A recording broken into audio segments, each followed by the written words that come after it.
À tous ceux qui n'iront pas respirer l'air iodé, les pieds dans le sable le 24 décembre. À ceux qui n'auront pas la chance d'être réveillés par les mouettes le 25. Et à ceux qui n'entendront pas chut, chut pour le réveillon. Chut, mais c'est le bruit des vagues. Chut, quand je fais chut. En ce moment, Intermarché propose les huîtres fines numéro 3 élevées en France à seulement 5,89 € le kilo. Intermarché, tous unis contre la vie chère. Jusqu'au 24 décembre, soit 11,78 € la bourriche de 2 kilos, 2 douzaines minimum. Modalité drive et magasins participants sur intermarché.com. Il est 23h46 sur Europe 1 et nous accueillons Anne-Sophie et Alexandre au 3921. Bonsoir. Bonsoir. Bonsoir. Alors, vous êtes Anne-Sophie, je crois qu'Alexandre est à côté de vous. Oui, c'est cela même. Vous nous appelez d'où, Anne-Sophie ? De Collonges-les-Premières en Côte d'Or. En Côte d'Or, d'accord. De quoi voulez-vous nous parler ? Dites-moi. Mon mari a subi une intervention dans une clinique privée de Dijon, la clinique de Revon. Et suite à ça, il se retrouve handicapé car le chirurgien a commis une grosse erreur. Alors, il était opéré pourquoi, votre mari ? Et ça, il y a combien de temps ? Il a été opéré le 14 février 2020 Oui. d'une discopathie. Et le chirurgien a coincé l'urtère du rein gauche dans la prothèse. Alors, une discopathie, dites-nous ce que c'est. C'est le nerf coincé entre deux disques, c'est ça ? C'est un disque qui est usé, en fait. Il faut Oui. le remplacer par une prothèse. D'accord.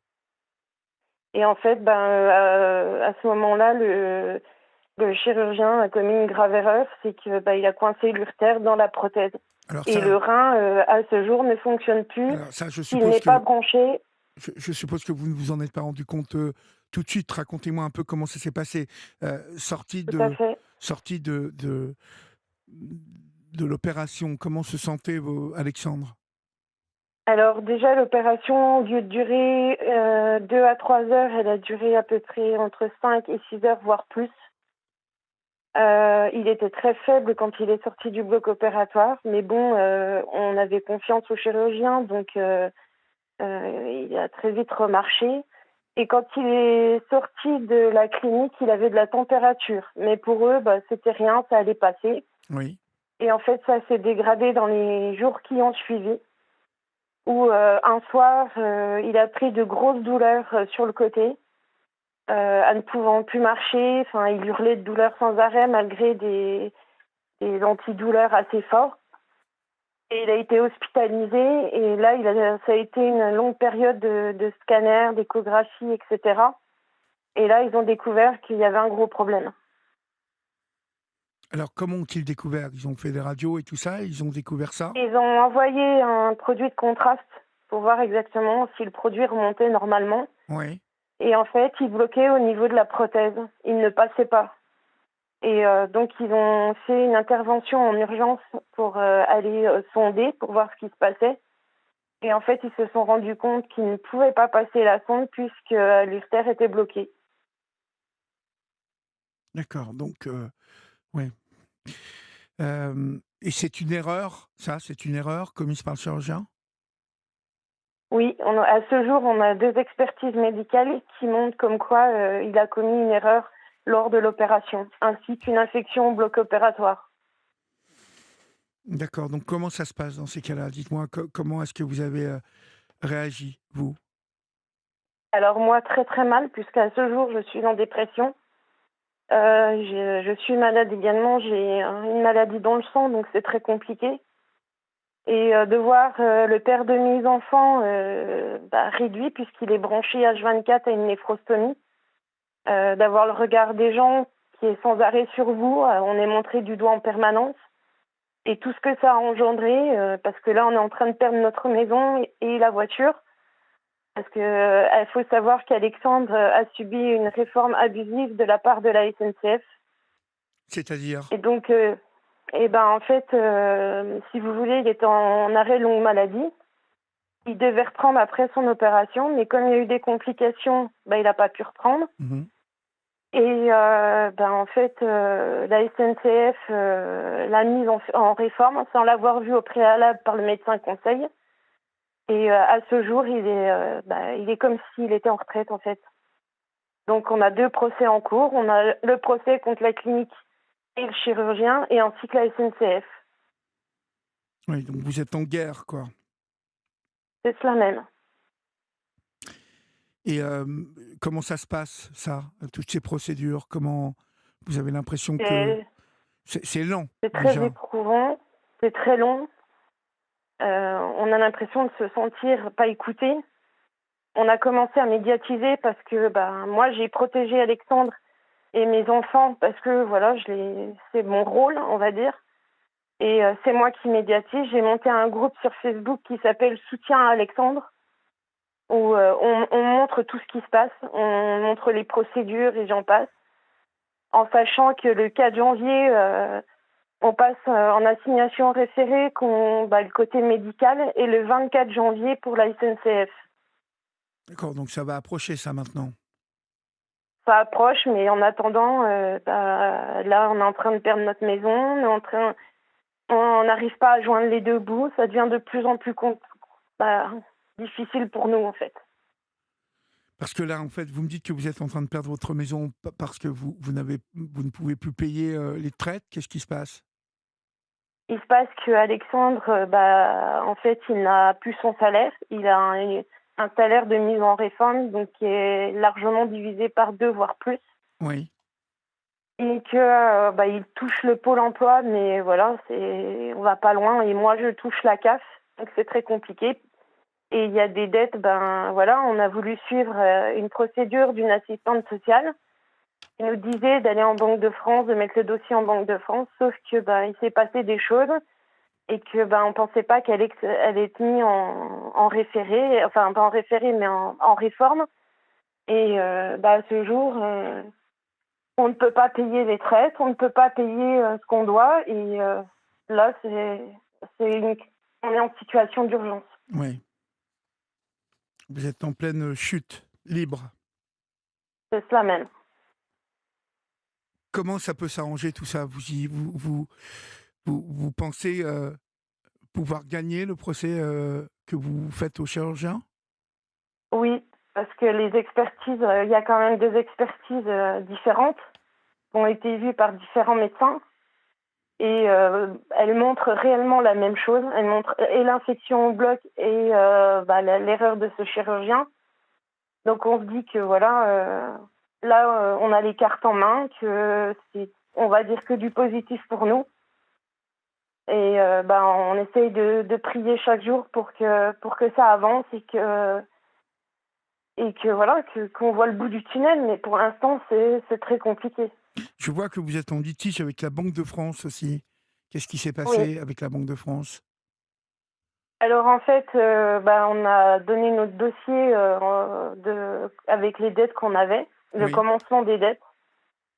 Et au début, j'avais trouvé un accord, tout était bon, parce qu'Alex était encore à la SNCF, donc ça allait, il touchait son salaire. Donc ça commençait, on se disait qu'on allait voir le bout du tunnel. Et quand on a appris la mise en réforme, le salaire qui allait changer, qu'il allait toucher, il n'allait plus être la même somme. Et là, ça a été catastrophique. Et la Banque de France, au lieu de nous trouver une solution, on va dire, pour continuer de payer, ils nous ont dit clairement qu'il fallait vendre notre maison. Oui, Donc là, on est passé, on est passé il n'y a pas longtemps devant le juge pour expliquer le pourquoi du comment on en était arrivé là. On a expliqué les situations, que Alexandre avait subi une erreur chirurgicale, qu'il y avait des procédures en cours. Et là, on nous a donné un délai jusqu'à février. C'est-à-dire que vous avez monté un dossier avec la Banque de France et Oui, qu'entre-temps, le salaire d'Alexandre a subi donc cette réforme. voilà, Et c'est donc ça. la Banque de France vous a accusé de ne pas lui avoir tout dit, je suppose. Non, non, non, non, ils ont tenu compte comme quoi Alexandre avait été mis en réforme, et pour eux, la seule solution, c'était de vendre notre maison. D'accord, carrément. Oui, Vous êtes propriétaire de votre maison? oui. Et vous l'avez depuis combien de temps, cette maison? Alors ça va être Alexandre qui va répondre, parce que moi, je n'ai pas toutes les dates en tête. D'accord, il est Si là, vous Alexandre? voulez, je peux... Oui, oui, il est juste à côté de moi, je vous le D'accord. passe. Allô, Allô? bonsoir. Oui, bonsoir Alexandre. Donc cette maison, vous l'avez depuis combien de temps cette maison? Depuis 2012. 2012, d'accord. Et on Oui. vous demande de la vendre? Oui, de ne pas en compte, on a beau leur avoir expliqué que, suite à l'erreur médicale, on pourrait toucher des indemnités. Ils veulent pas y prendre en compte et ils veulent nous imposer donc de vendre la maison. Même si on pourra peut-être rembourser nos dettes autrement. D'accord. Et vous n'avez aucun moyen de différer ça, ou de faire les morts en Jus- fait, de leur dire Justement, moi je vends pas ma maison, tout ça c'est pas de ma justement, faute. c'est ce qu'on a fait. Ouais. C'est ce qu'on a fait. On a refusé justement le plan qu'ils nous proposaient. Et du coup, ils nous ont conduits au tribunal pour que le juge tranche là-dessus. Et du coup, on a expliqué au juge notre point de vue. Et du coup, il nous a laissé le temps on va dire, d'obtenir des résultats au niveau des procès pour, euh, pour voir si on peut payer ou pas. Ouais, parce que avec l'erreur médicale que vous avez subie, si vous avez 2 expertises qui vont dans ce sens, hein, qui prouvent l'erreur médicale, euh, normalement, vous ne devriez pas être obligé de vendre votre maison. Le chirurgien, il est assuré pour ça, normalement. C'est pas lui qui va payer de ça. C'est ça, dans toutes ces histoires-là, il y a un truc qui m'échappe, c'est que c'est difficile comme métier, chirurgien, hein. On n'est pas là pour taper sur leur tête, mais tous ces gens-là, parce qu'ils ont de grandes responsabilités quand ils opèrent, ils sont assurés. Euh, Oui, vous avez eu vent de ça, qu'il est assuré, ce chirurgien? Et même que oui, la bien sûr, clinique est oui. assurée. Oui, la clinique, le chirurgien aussi. Donc, leur volonté, c'est quoi? C'est que les assureurs ne payent pas? C'est quoi le, le truc? Pour le moment, on ne sait pas vraiment parce que on n'a pas vraiment eu de retour de leur part. On Pas de pensait retour. qu'ils allaient, non, on pensait qu'ils nous proposeraient, on va dire, de résoudre tout ça à l'amiable, Oui. mais il y a eu aucune démarche de leur part. D'accord, ils ont bien reçu Et les 2 expertises. oui, ils ont reçu les 2 expertises, Et ils font les ils morts. étaient présents à la deuxième, mais ils disent pas plus. Là, on a juste reçu récemment que on a reçu récemment une proposition de la clinique suite à l'assignation en référé, mais c'est tout. Notre avocat étudie pour le moment leur proposition. D'accord, on va continuer d'en parler, Alexandre et Anne-Sophie. Vous restez avec moi, on laisse passer l'info sur Oui, Europe 1, et puis on se retrouve tout de suite après, d'accord? d'accord. À tout de suite.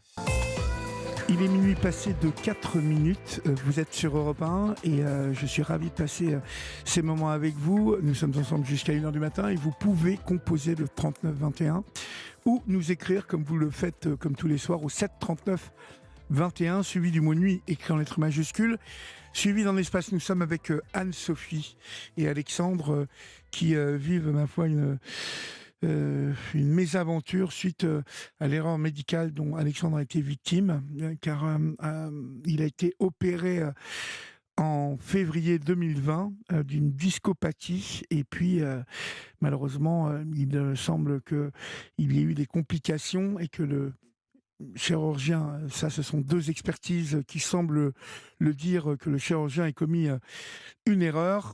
Nous en sommes restés tout à l'heure lorsque la pub est arrivée, mon cher Alexandre, sur le fait que la clinique, donc, fait la morte, ne vous donne aucune nouvelle. Euh, Justement, ils ont fait les morts jusqu'à maintenant. Oui. Et maintenant que notre avocat a lancé l'assignation en référé, on a reçu une proposition de leur part Ah, pour d'accord. faire les choses à l'amiable. Oui. Et du coup, notre avocat étudie leur proposition pour voir si elle est correcte ou pas. Vous avez eu Et vent il de doit cette revenir. proposition, vous? Il nous a pas dit exactement la somme D'accord. pour, on va dire, pour pas nous faire miroiter quoi que ce soit. Oui. Il préfère regarder justement si la somme est raisonnable et puis revenir vers nous dès qu'il en D'accord. saura plus. D'accord. Bon, je suppose de toute façon qu'il est inutile de vous dire que euh, voilà, il y a une erreur de commise et que tout cela doit être calculé en fonction de vos besoins et du manque à gagner que vous subissez là à cause de tout ça. Euh, Anne-Sophie m'a dit que vous étiez handicapé. Est-ce que handicapé à quel niveau? Vous pouvez marcher ou est-ce que depuis vous ne pouvez plus? Je, Comment ça se passe? je peux marcher, mais pas sur des grosses distances. D'accord. Je fatigue assez vite. Mhm. J'ai certains mouvements que j'ai du mal à faire parce que du coup la néphrostomie en fait c'est un tuyau qui ressort sur le côté Ah oui, et carrément. du coup ça, on va dire, ça tire quand je fais certains mouvements. C'est douloureux Oui, et du coup voilà, ça m'handicape dans bien certains sûr. gestes de la vie quotidienne. Et en fait, vous avez quel âge, Alexandre? J'ai 36 ans. 36 ans. Et donc, vous serez toute votre vie branché, comme vous dites? Non, je devrais subir une intervention Oui. pour refaire une urtère, sauf que il y a quand même certains risques et j'ai, on va dire, perdu confiance au niveau de la chirurgie, quoi. Bon, c'est normal que vous ayez peur, hein, Euh, quand on subit ce genre de choses, on perd confiance, mais bon. euh, Qu'est-ce qu'on vous a dit de cette opération? Parce que, bon, si aujourd'hui on vous propose du côté de la clinique une certaine somme, ça veut dire qu'on admet qu'il y a eu un problème. Après, la clinique, elle admet au niveau de l'infection. Après, au niveau de l'erreur chirurgicale en elle-même, donc c'est le chirurgien. Et de ce côté-là, on n'a aucune nouvelle du tout. Donc ça veut dire que Elle- la somme, c'est que pour l'infection. Oui, voilà, c'est Ouais, ça. mais ça, je pense que votre avocat, il va pas accepter ça, hein. Euh, enfin, en tout cas, si c'est séparé parce que vous attaquez la clinique séparément du Le- chirurgien. le- le- Oui, les deux en même temps, en fait. On va dire, si on trouve un accord avec la clinique, eh ben, ce sera que le chirurgien qui sera attaqué. Oui, Et s'il n'y a pas d'accord, ben, ce sera les deux en même temps. d'accord, d'accord. Parce que vous ne savez pas, en fait, ce chirurgien, s'il est indépendant de la clinique ou s'il est rémunéré par la... Enfin, en tout cas, s'il a un contrat avec la clinique. Parce que je suppose que tout ça, Euh, c'est aussi euh, un casse-tête, hein, vous voyez? Parce que si la oui, clinique ça emploie c'est le sûr. chirurgien, et comment, hein, je Mhm. suppose que vos avocats vont bien checker les contrats qui lient ce chirurgien à cette clinique, voir le degré de responsabilité de la clinique dans tout ça, Oui. parce que c'est un de ses salariés, ou alors ce chirurgien, ce sont des vacations, hein, et il intervient que de manière temporaire. Enfin, donc tout ça, vous allez... bon, enfin, je suppose que vos avocats sont spécialistes dans ça, hein? Oui, ils sont dessus et ils vérifient tout. D'accord, Ils ont l'habitude, d'accord. Ce sont des ils ont spécialistes des l'habitude dommages de faire ça. corporels, vos avocats? Oui. D'accord, très bien. Bon, vous avez quand même espoir alors que la santé, ça va être dur, hein, la santé, quoi. Vous allez de toute façon garder les séquelles de tout ça, mais vous êtes quand même assez confiant sur la suite des événements? Euh, Confiant, on attend de voir. On attend de voir comment vont se passer les choses. D'accord, Jusque-là, on n'a pas eu toujours des bonnes nouvelles, donc on préfère, euh, oui, on préfère avoir les bien choses sûr. devant les yeux. Mhm. Et combien d'enfants avez-vous tous les deux? On a 3 enfants. Vous avez 3 enfants. Et on vous demande tranquille de vendre votre maison, hein? Voilà, c'est Voilà. ça. Bienvenue dans le 21e siècle. Bon, remarquez, ça existait déjà au 20e siècle, ça, mais bon, c'est toujours, voilà, c'est toujours bon à entendre vos types de témoignages que vous nous livrez ce soir, parce que bah, finalement, vous n'avez rien demandé à personne, vous vouliez vous faire soigner, et puis bah, aujourd'hui, visiblement, chacun regarde à combien ça va coûter tout ça, en se foutant un peu du malheur de la petite famille que vous êtes. Et en ça, je trouve ça encore, allez, curieux, C'est on pour va ça, dire. après, Hein. on est soutenu, par certains élus, Oui, dont une députée de la Côte d'Or, Madame Fadila Khattabi, oui. qui est pas mal derrière nous et qui essaye de nous trouver des solutions justement pour nous aider, enfin, nous trouver des aides financières. Ouais. En attendant, Et hein, je vais vous dire, en attendant que tout ça, au niveau de la clinique oui, et du chirurgien, se résolve. Hein. Parce que je peux vous dire que voilà, c'est ça. vous pouvez, si vous allez au bout, vous pouvez quand même voilà, avoir une somme très importante. Vous le savez. Oui, c'est oui, non, mais ça c'est sûr. Donc, bon. Quand on arrivera au bout, on pourra s'en sortir. Mais c'est Oui, vrai que oui. on sait pas. C'est des procédures qui sont très longues. Oui, c'est long, c'est vrai. Et, on a déjà vu qui duraient des dizaines d'années. Donc voilà. C'est vrai qu'on se pose la question enfin, maintenant, comment ça va se passer. Oui, bah, je vous cache pas que ça dure des années, ça c'est clair. Mm. Vous parlez de 10 ans, ça peut être le grand maximum, mais Ça peut être ça plus. peut durer, oui, ça peut durer plus, comme, bon, peut-être 5 ans, 7 ans. Mais bon, 5 ans, Mm. c'est déjà un tunnel, quoi. Bon, en tout cas, on vous souhaite vraiment bon courage. Merci à vous d'avoir appelé sur l'antenne d'Europe 1 ce soir. Ne manquez pas Merci. de nous tenir au courant. Ne manquez pas, si vous êtes maltraité, de nous faire appel pour qu'on donne écho hein, à votre histoire et on ne manquera pas de relayer votre parole. D'accord? Allô? D'accord. D'accord. Eh ben, merci. On vous souhaite Merci à bon vous. courage, Alexandre et Anne-Sophie. Bonsoir. Merci bien. Au revoir. Bonsoir. Merci bien.